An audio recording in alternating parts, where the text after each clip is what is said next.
everyone. Welcome to forum number 5. I am going to talk about topic number 1 today. So I work at Capital One, and at Capital One we have lots of different learning programs, whether you're a new person coming in and doing classroom training or a variety of things through our Capital One University.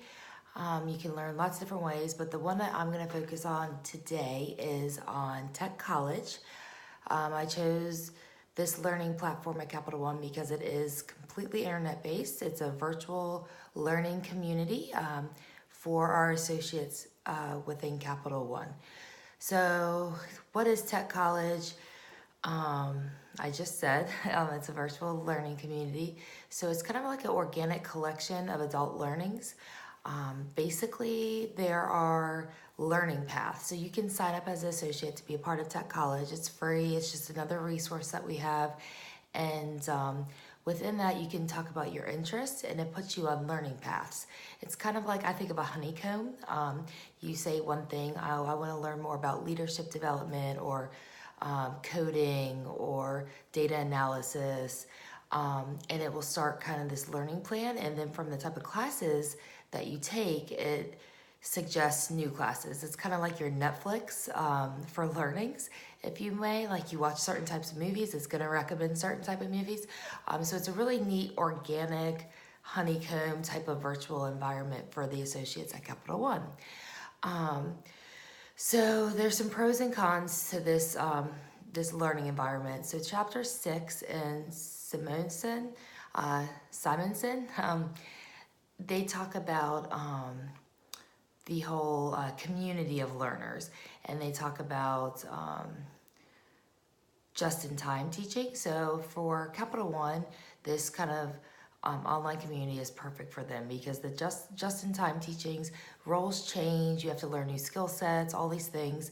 And this virtual environment makes it much easier the classes are already available, you can take one on a whim. And it works much better with how quickly we're constantly changing and adapting and doing all these different skill sets.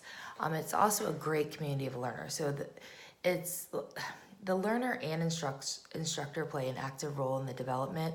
So instructors are just SMEs, which is subject matter experts in the area. So Capital One was outsourcing a lot of these learnings, and then they realized we have a lot of talent in-house and people that really want to teach and share what they know. So we created this whole community of adjunct people. So they have full-time jobs at Capital One, but then they're doing these courses. So it's really, everyone kind of has an active role in the development of these paths and of these development options for our associates. So those are kind of the advantages. Kind of a disadvantage. It's an advantage that goes into a disadvantage. Chapter 9 Inspector talks about informal learning and the assessments. One thing I think that the Tech College could improve upon is how they assess if that class is actually meeting its goals and objectives. Right now it's really just on like a 5-star rating scale. So people take the course, if they like it, they give it a high rating, but there isn't a very profound way they're assessing whether the instructor's A, teaching the right material, B, meeting the objectives of what was the material said it was going to meet, and so on. So I think one of the disadvantages is having these adjunct people is, they could be really excited about doing it and volunteer themselves, but they may not be delivering the right messages in those classrooms. And so that's about it for that one. So anyways, the Tech College is actually a great online community, and I am lucky to work for a company that really embraces learning and development and spends a lot of the time researching and developing it. So our Tech College is just a phenomenal way of showing how things start off with one small idea, and it's really organically become this great community of learners all in the virtual format. So that's about it. Thanks for watching.